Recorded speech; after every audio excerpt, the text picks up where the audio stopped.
Exemple d'action mécanique. Force de contact.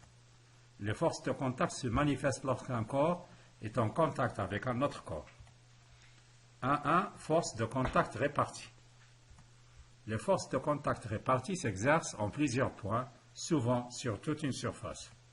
Exemple. Action de la table sur le livre et action de l'air sur le parachute. 2.1. Force de contact localisée. Exemple. Le fil exerce sur le corps S une force F de contact localisée au point A. C'est comme vous voyez sur le schéma.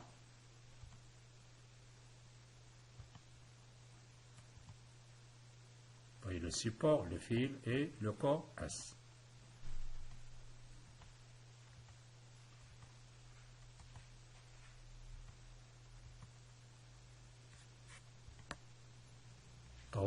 Les forces intérieures et les forces extérieures.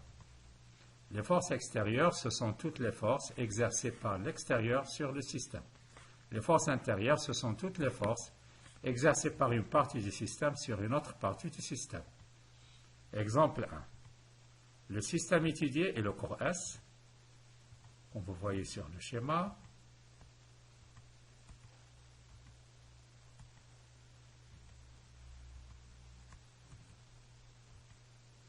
La force F exercée par le fil sur le corps S est une force extérieure.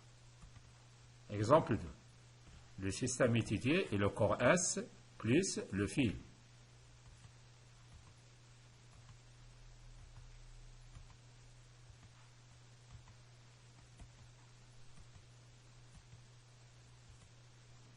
La force F exercée par le fil sur le corps S est une force intérieure. 2. La force présente. Le ballon rempli d'un gaz. Un gaz contenu dans un ballon exerce une force de contact répartie sur les parois de celui-ci. Cette force est appelée force présente. Plongeant le ballon percé dans un aquarium, le gaz s'en échappe perpendiculairement à la membrane.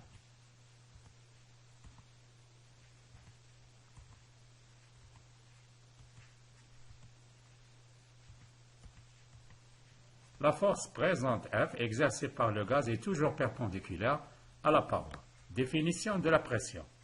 La pression P est une grandeur macroscopique définie par la relation P égale à F sur S.